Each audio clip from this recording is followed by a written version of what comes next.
The cranberry sauce wasn't even cold when my father looked up and said, "You'll have to leave. Your sister's uncomfortable." My daughter clutched my hand, eyes wide, fork frozen halfway to her mouth. My sister?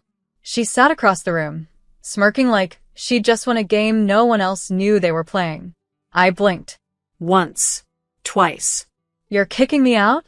I asked, voice low, steady. "At a table I paid for? In a house I kept from foreclosure?" Mom cleared her throat. "It's not personal, honey. We just don't want drama. Not today." Not personal. Except it was. It was surgical. Clean, deliberate, practiced. I stood up, pulled my daughter close. "My name is Lauren Avery, and from wherever you're watching this, stay with me. Have you ever been erased in a room you built with your own hands? Sat at a table where every plate was filled with your labor, but they still called you uninvited?" I didn't yell. Didn't cry. I just looked at my father, the same man whose mortgage I'd been quietly covering since 2018. The same man who called me his rock when his credit cards were maxed. I looked at my mother, wearing the gold necklace I bought her last Christmas, after she said she felt forgotten. And I looked at my sister. Perfect nails. Perfect dress. Perfect record of never lifting a single hand to help anyone but herself. "All right," I said softly. "I wouldn't want to ruin the family party." My daughter whispered, "Are we in trouble, Mama?" I knelt down, brushed her hair back. "No, baby. We're finally free." As I walked out that door, I wasn't leaving empty-handed. I carried receipts. I carried proof. I carried 5 years of bills, rent, and quiet sacrifices, and a plan. Because they forgot something. They forgot who's been holding their world together like invisible glue. And when invisible glue peels away, everything shatters. That night, I didn't cry. I didn't scream. I sat at my kitchen table, poured my daughter a glass of warm milk, and pulled out my laptop. Every bill I'd paid over the last 5 years? Documented. Every account with my name attached? Logged in. Electric. Gas. Phone plans. The car lease my dad swore he'd take over soon. The Amazon Prime account my mom used to send gifts with my money. I didn't delete anything. I didn't rage. I just revoked. Click. Electricity. Cancelled. Click. Internet. Account closed. Click. The auto payment for their property taxes? Gone. Click. Insurance. Suspended. Policyholder Lauren Avery. Within 30 minutes, the house they kicked me out of became a house built on nothing. And in that silence, I made one more call. To the credit union. I'd like to remove myself as the guarantor for the vehicle leased under Raymond Avery. Are you sure? I've never been more sure. The rep paused, then said, "Effective immediately, ma'am."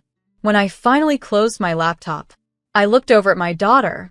She was coloring. Carefree. Safe. I kissed the top of her head and whispered, "They don't get to teach you how family works. I will." By morning, the calls began. Dad. "Lauren, the power's out. Did you forget to pay it?" I replied with silence. Mom. "Sweetheart, I can't access my iCloud. I think the family plan is having issues." I texted back one word, unsubscribed. Then my sister called. I didn't answer, but her voicemail? I saved it. "You're being dramatic. You think anyone cares that you paid a few bills? Grow up, Lauren. This is why no one wants you around." I smiled. Because they were wrong. They did want me around. Just quiet, paying, and invisible. But invisible doesn't mean weak. It means they never saw the storm coming. And baby, the storm had just arrived. By day 3, the group chat was on fire. Dad texted, "We need to talk like adults." Mom added, "You've made your point. Now fix this before it gets worse." Worse? You mean like kicking your daughter and granddaughter into the cold? On a national holiday? Because your golden child decided I didn't deserve a seat? They thought I was bluffing. That I'd come crawling back, like I always did. That I'd beg to be let in. To a house I've been financially carrying since Mom's back surgery. Instead, I went to the bank. closed the joint emergency fund I'd set up for family medical needs. That $17,000 they assumed was theirs to drain? Moved. To my daughter's savings account. I walked out of that bank and into a warm bakery, ordered 2 slices of pumpkin pie, topped with whipped cream, and took my daughter to the park. She asked, "Is this our new Thanksgiving?" I looked at her, smiling through the chill, And said, "No, baby." "This is our real one. The one they never gave us." That night, the lights went out at their house again. This time, for good. My mom sent an email. "How can you be so cruel?" I replied with the last message I'd ever send her. Cruel? Is asking to be treated like family cruel? Was inviting your granddaughter and then kicking her out kind? I paid for your roof, your warmth, your silence. Now I'm using that same silence to say goodbye. Then I blocked every number, deleted the thread, and booked a weekend getaway for me and my daughter. Ocean view, heated pool, no apologies. The hotel room smelled like clean linen and second chances.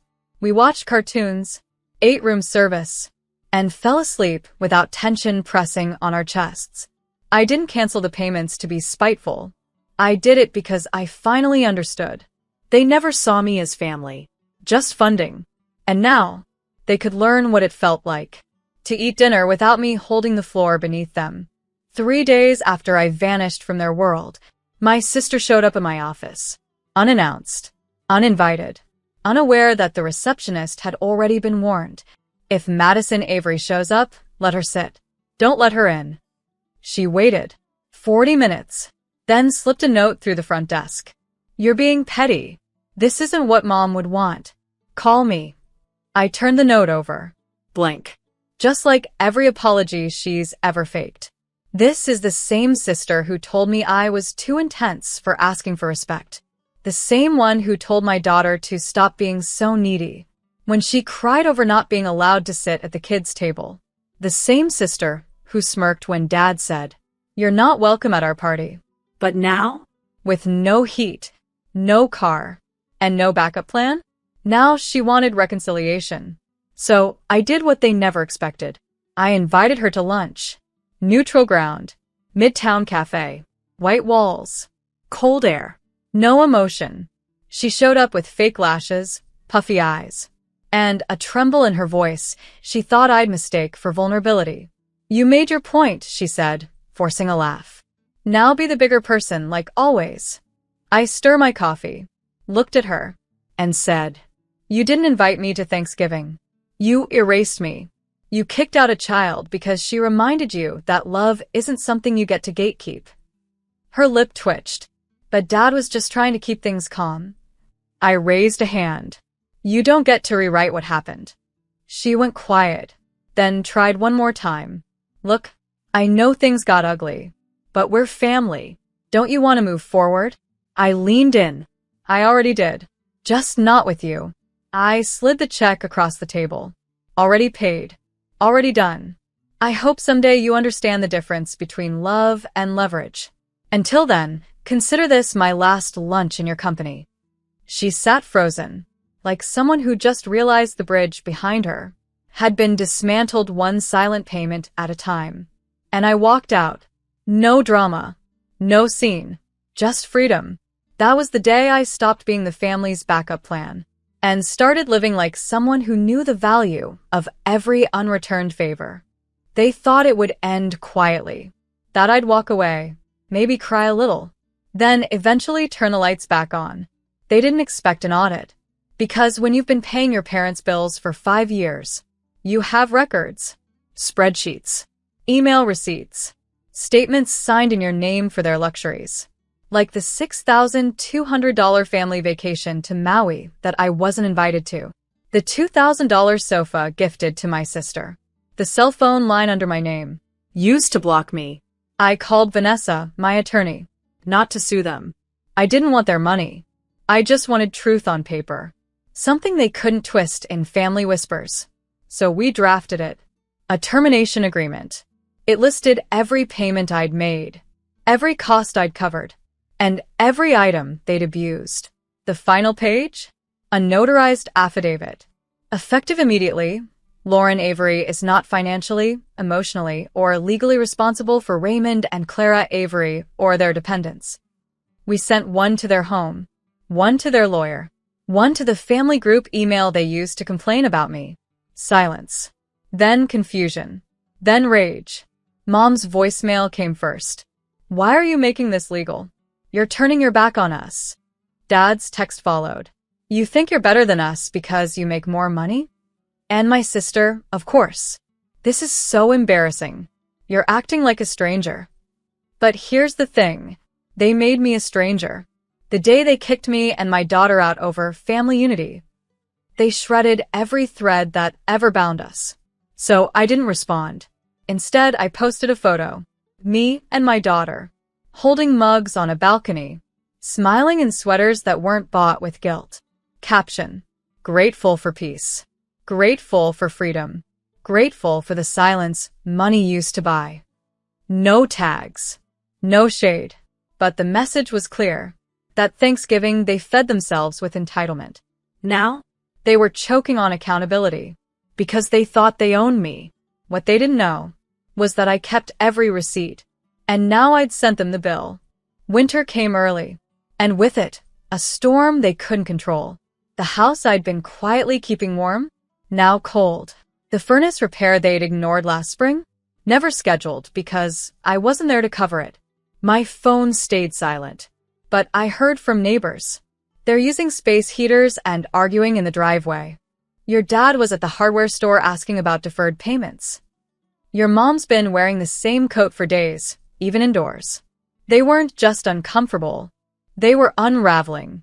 Not because I hurt them, but because I stopped saving them. My sister's lease renewal fell through. Turns out, the co-signer she lost was me. Her name alone didn't qualify. She posted a selfie that week. Tear-streaked, captioned. Sometimes, the people you trust the most abandon you the fastest. The comments poured in. Stay strong, babe. You deserve better. I can't believe your sister would do that to you. And I didn't respond. Because I wasn't their villain. I was their mirror. And they couldn't stand what they saw. Meanwhile, my daughter was thriving. No more awkward family gatherings where she was ignored. No more watching her mom shrink to make everyone else comfortable. One night, she curled beside me and whispered, "You know what I'm thankful for? That we left the party before it broke us." That hit harder than any legal clause. Because she knew. She felt the way I was treated. Long before she had words for it. I tucked her in. Then walked to my desk and opened the last file. A charitable donation transfer. I redirected the monthly funds I once used to pay their bills to a local women's shelter. The amount? $3,800 per month. Enough to house, feed, and clothe 6 women and their kids. Money that once bought my silence was now buying someone else's second chance. And the legacy I once wasted on people who saw me as an ATM? It had finally found a home. They lost heat. They lost comfort. But what they really lost was the only person who ever gave without keeping score. Until I did. By February, the messages stopped. No calls. No texts. No birthday card for my daughter. Not even the usual guilt-wrapped, "Hope you're well." Silence. But not peaceful. That sharp, echoing kind that follows when people finally realize. You're never coming back. And I wasn't. They used to say I owed them everything. That if it weren't for the family, I'd have nothing. But the truth is, everything I built in spite of them. Not because of them. I paid my way through college. Started my business with a $700 check and a cracked laptop. Built credit on my own name, then used that credit to keep their lights on. I made their survival look easy. So they confused it for entitlement. But now it was time to sever everything. I filed the papers. Not out of pettiness, but peace. I legally changed my last name. Not because I was ashamed of who I was, but because I was proud of who I became without them. My daughter asked me what it meant. "It means we start fresh," I said. "No more carrying names that came with chains." We picked the new name together. She chose Ren. After the bird that sings the loudest when it's free. That day, I updated every account, every document, every signature. Not with bitterness, but with intention. Because letting go isn't always about turning away. Sometimes it's about walking toward the life that's been waiting. They'll see the change eventually. On tax forms, on returned mail, on the plaque outside my office, where it now says, Lauren Wren and Associates, Financial Consulting, built on truth. The same name printed on every scholarship application I sponsor now.